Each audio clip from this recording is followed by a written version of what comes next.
2005 সালের 14 আগস্ট সকালে Helios flight 522 learn airport থেকে গ্রিসের অ্যাথেন্স এয়ারপোর্টে যাওয়ার প্রস্তুতি নিচ্ছিল। সকাল 9:07 ফ্লাইট টেক অফ করে। প্লেনে ছিল 115 জন প্যাসেঞ্জার এবং 6 জন ফ্লাইট ক্রু মেম্বার সহ মোট 121 জন। ফ্লাইটের পাইলট ছিল German pilot Hans Jurgen Martin, যার কিনা 16,900 ঘন্টা প্লেন উড়ানোর অভিজ্ঞতা ছিল। কো পাইলট ছিল 51 বছর বয়সী প্যাম্পস সেরাল্যাম্পস, যার কিনা 7,449 ঘন্টা প্লেন উড়ানোর অভিজ্ঞতা ছিল। প্লেন উড্ডয়নের 15 মিনিট পরেই ঠিক 9:12 প্লেন 12,040 ফিট উচ্চতায় পৌঁছে যায়। আর এই উচ্চতায় প্লেন পৌঁছানোর পরে আচমকা একটি অ্যালার্ম বেজে ওঠে। পাইলটরা বুঝতে পারে যে এটা টেক অফ কনফিগারেশন অ্যালার্ম। এটা দেখে তারা আর কিছু ভেবে উঠতে পারছিল না, কারণ take off configuration alarm plane take off করার আগ মুহূর্তেই বেজে ওঠে। কিন্তু হঠাৎ করে 12,000 মিটার উচ্চতায় এই অ্যালার্ম বেজে ওঠার কারণ পাইলটরা ঠিক বুঝে উঠতে পারছিল না। কারণ জানার জন্য তারা এটিসি এর সাথে কন্ট্যাক্ট করে। পাইলট সবকিছু এটিসিকে খুলে বলছিল। ঠিক সেই মুহূর্তে আরও একটি ভয়ানক অ্যালার্ম বেজে ওঠে। ককপিটে থাকা বেশ কয়েকটি অ্যালার্ম একসাথে বেজে ওঠায় এটিসি অর্থাৎ কন্ট্রোল রুম থেকে পাইলটের কথা শোনা যাচ্ছিল না। সেই সাথে প্লেনে মাস্টার কশন অ্যালার্মও বেজে ওঠে, যার অর্থ ছিল প্লেনের বেশ কয়েকটি সিস্টেম একসাথে ওভারহিট হয়ে গিয়েছে। পাইলটেরা কিছু বুঝে উঠতে পারছিল না হঠাৎ করে এসব কি হচ্ছে। এসব অ্যালার্ম শুনে যাত্রীরা উত্তেজিত হয়ে পড়ে। ক্রু মেম্বাররা তাদেরকে শান্ত করার চেষ্টা করতে থাকে। প্যাসেঞ্জাররা নিঃশ্বাস নেওয়ার সময় অক্সিজেনের অনুপস্থিতি বুঝতে পারছিল। আর ঠিক তখনই অটোমোডে অক্সিজেন মাস্কগুলো নেমে আসে। এই সময় প্লেন ছিল 18,000 ফিট উচ্চতায়। পাইলট কন্ট্রোল রুমের সাথে যোগাযোগ করার বারবার চেষ্টা করতে থাকে, কিন্তু পাইলটের কথা এটিসি পর্যন্ত পৌঁছাচ্ছিল না। কিছুক্ষণের মধ্যেই এটিসি এর সাথে প্লেনের কন্ট্যাক্ট সম্পূর্ণভাবে বিচ্ছিন্ন হয়ে যায়। এরপর এটিসি প্লেনের সাথে অনেকবার কন্ট্যাক্ট করার চেষ্টা করেছে, কিন্তু তারা বারবারই ব্যর্থ হয়েছে। প্লেন আরও অধিক উচ্চতায় উঠতে থাকে। এই রুটে অ্যাথেন্স পৌঁছাতে প্লেনের সময় লাগে 1 ঘন্টা 45 মিনিট, অর্থাৎ 10:45 প্লেনের অ্যাথেন্স পৌঁছানোর শিডিউল ছিল। 9:30 প্লেন উঠে যায় 34,000 ফিট উচ্চতায়।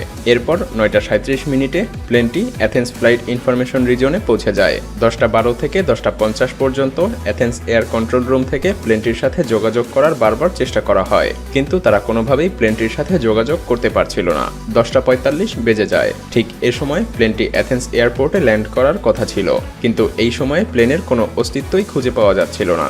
ভয়ানক কিছু ঘটেছে ভেবে অ্যাথেন্স এটিসি থেকে 2টি F-16 ফাইটার জেট প্লেনটিকে খুঁজতে পাঠানো হয়। বেশ কিছু সময় পরে ফাইটার জেট প্লেনটিকে খুঁজে পায়। একটি ফাইটার জেট প্লেনটির খুব কাছে চলে আসে। ফাইটার জেটের পাইলট দেখতে পারে কো পাইলটের সিটে কেউ একজন বসে আছে, আর মেইন পাইলট নিজের মাথা ঝুঁকিয়ে অজ্ঞান হয়ে আছে। ফাইটার জেট পেছনে আসে। তারা প্লেনের জানালা দিয়ে দেখতে পায় 2টি ফাইটার জেট প্লেনটিকে ফলো করা সত্ত্বেও কোনো প্যাসেঞ্জার তাদের দিকে ভ্রুক্ষেপও করছিল না। কোনো প্যাসেঞ্জারের মধ্যে কোনো রিয়াকশন নেই। ঠিক 11:49 ফাইটার জেটের পাইলট দেখতে পায় অজ্ঞাত এক ব্যক্তি প্লেনের কেবিন থেকে ককপিটের দিকে যাচ্ছে। কিছু সময়ের জন্য সে প্লেনের পাইলটের সিটে বসে পড়ে। ফাইটার জেটের পাইলট সিগন্যাল দিতে থাকে। সেই ব্যক্তিও ফাইটার জেটের পাইলটদেরকে কিছু একটা বলার চেষ্টা করে, কিন্তু সে কোনোভাবেই বলতে পারছিল না। তার 1 মিনিট পরেই প্লেনের লেফট ইঞ্জিন কাজ করা বন্ধ করে দেয়, আর প্লেনটি বাম দিকে হেলে নিচের দিকে পড়তে থাকে। ঠিক 12টার সময় প্লেনটির রাইট ইঞ্জিন কাজ করাও বন্ধ করে দেয়। সেই ব্যক্তি প্লেনের কন্ট্রোল সম্পূর্ণভাবে হারিয়ে ফেলে। 12:04 প্লেনটি অ্যাথেন্সের 4 কিলোমিটার দূরে পাহাড়ি একটি অঞ্চলে এসে ক্র্যাশ করে। প্লেনটি ক্র্যাশ হওয়ার ফলে প্লেনের মধ্যে থাকা সবাই মারা যায়। একবার অনুভব করুন, ফাইটার প্লেনের 2 জন পাইলট 121 জনকে মুহূর্তের মধ্যে মৃত্যুবরণ করতে দেখে তাদের অনুভূতিটা কেমন হয়েছিল। তারা শুধু দেখেই যাচ্ছিল, কিন্তু কিছু করতে পারছিল না। এরপর হেলিও প্লেনটি ক্র্যাশ হওয়ার ঘটনা সকল নিউজ পেপারের হেডলাইন হয়ে যায়। পুরো বিশ্বব্যাপী সবাই জেনে যায়। দ্রুত রেস্কিউ অপারেশন চালানো হয়। সকল ডেড বডি প্লেন থেকে বের করা হয়, কিন্তু সেই ডেড বডিগুলোর ময়নাতদন্ত শেষে রিসার্চাররা বুঝতে পারে প্লেনে থাকা সবাই প্লেন ক্র্যাশ করার অনেক আগেই মৃত্যুবরণ করেছিল। এখানেই শেষ না, বেশ কিছু প্রশ্ন থেকে যায়। পাইলট যখন আগে থেকেই মারা গিয়েছিল, তাহলে 2 ঘন্টা যাবৎ প্লেনটিকে কে কন্ট্রোল করছিল?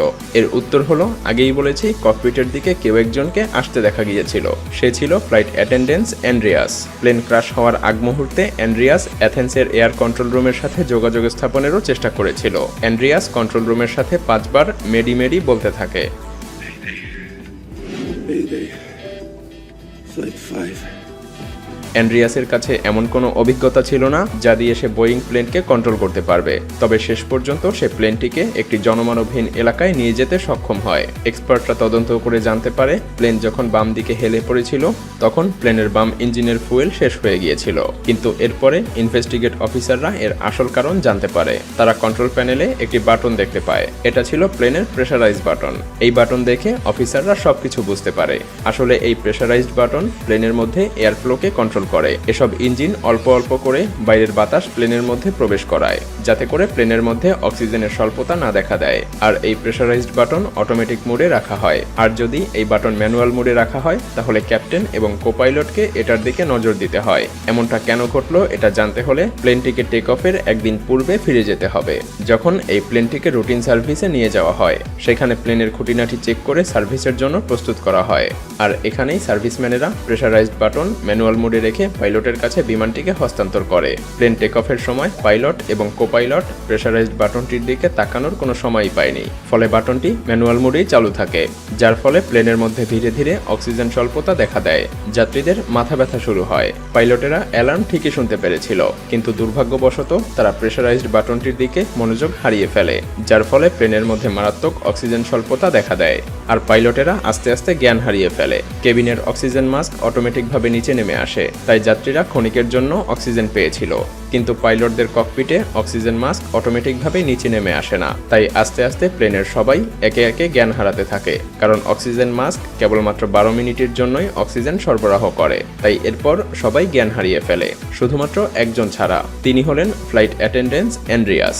আপনারা হয়তো ভাবছেন অ্যান্ড্রিয়াসের কেন কোনো অক্সিজেন ঘাটতি দেখা দিল না। আসলে অ্যান্ড্রিয়াস ছিল একজন স্কুবা ডাইভার, আর স্কুবা ডাইভারেরা তাদের নিঃশ্বাস লম্বা সময় পর্যন্ত ধরে রাখতে পারে। তাই অ্যান্ড্রিয়াস এই পরিস্থিতিতে বেশ কিছুক্ষণ তার শ্বাস প্রশ্বাস চালিয়ে যেতে থাকে। ইতিমধ্যেই সবাই লাশ হয়ে গিয়েছে, আর অ্যান্ড্রিয়াস তার সর্বোচ্চটা দিয়ে প্লেনটিকে ল্যান্ড করানোর চেষ্টা করতে থাকে। কিন্তু সে শেষ পর্যন্ত ব্যর্থ হয় এবং প্লেন ক্র্যাশ করে। প্লেনে থাকা সবার মৃত্যু হয়। এই ঘটনার 15 মাস পরে অ্যাথেন্স এয়ারপোর্ট কর্তৃপক্ষ একটি রিপোর্ট প্রকাশ করে। বাটনটি অটো মোডে থাকার কথা ছিল, কিন্তু সার্ভিসম্যানেরা সেটাকে ম্যানুয়াল মোডে দিয়ে দেয়, আর পাইলটও সেটা লক্ষ্য করেনি। সার্ভিসম্যানেরা যদি এটা অটো মোডে সেট আপ করে দিত তাহলে হয়তোবা এমন মর্মান্তিক দুর্ঘটনা ঘটতো না।